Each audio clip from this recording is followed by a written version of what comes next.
សួស្តីបងប្អូនទាំងអស់គ្នាថ្ងៃនេះខ្ញុំនឹងមកបង្ហាញអំពីវិធីសាស្ត្រការចូលទៅកាន់គណនី Proton Mail របស់យើងបន្តមកទៀតយើង upload ឯកសារបានន័យថាយើងយកឯកសាររបស់យើងដែលយើងធ្វើនៅលើកម្មវិធី Word Excel ហ្នឹងទៅដាក់នៅក្នុង folder ថ្នាក់រៀនរបស់យើងណាអញ្ចឹងទី1ហ្នឹងដើម្បីធ្វើទៅបានយើងចូលគណនី Proton Mail របស់យើងសិនណាបន្ទាប់មកយើងទៅមើលសញ្ញាផ្នែក4នេះសញ្ញាផ្នែក4នេះអូនចុចលើវាមួយមកវានឹងលោតផ្ទាំងបែបនេះមកឲ្យអញ្ចឹងបន្ទាប់មកទៀតអូនទៅចុចលើពាក្យ drive នេះណាចុចលើពាក្យ drive នេះរងចាំវាភ្លេតវាកំពុងដំណើរការអញ្ចឹងវានឹងបង្ហាញថ្នាក់រៀនរបស់យើងមកណាមានថ្នាក់ទី6ក6ខអញ្ចឹងណាឧបមាថាខ្ញុំយកថ្នាក់ទី6ខចោះថ្នាក់រៀនរបស់ខ្ញុំណាឧទាហរណ៍បន្ទាប់មកខ្ញុំទៅរកឈ្មោះរបស់ខ្ញុំនេះឈ្មោះរបស់ខ្ញុំឈ្មោះ Robert អញ្ចឹងចោះខ្ញុំចុចលើនេះ2ដងមក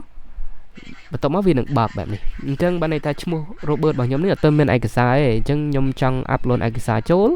ខ្ញុំមើលនៅស្ដាំដៃនេះមានសញ្ញាមួយវាដាក់ពាក្យថា upload file អញ្ចឹងចុចលើវាមួយមកវានឹងចេញផ្ទាំងបែបនេះមកឲ្យអញ្ចឹងយើងទៅរកឯកសារណាដែលជាឯកសាររបស់យើងហើយយើងទាញយកវាទៅដាក់នៅក្នុង folder ហ្នឹងឥឡូវខ្ញុំទៅយកឯកសាររបស់ខ្ញុំមួយដែលខ្ញុំធ្វើហើយខ្ញុំដាក់នៅក្នុងនេះណាអូខេខ្ញុំយក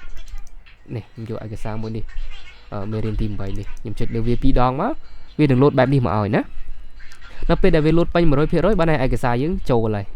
ចាំវាបន្តិចនេះឃើញទេឯកសាររបស់យើងវាចូលហើយនៅក្នុងនេះអញ្ចឹងខ្ញុំសាកចេញមកក្រៅបន្តិចអូខេតោះមកខ្ញុំចូលវាម្ដងទៀតមើលចង់ដឹងថាវាចូលមែនអត់នេះឃើញទេអញ្ចឹងលទ្ធផលគឺយើងបានចូលបានជោគជ័យ 100%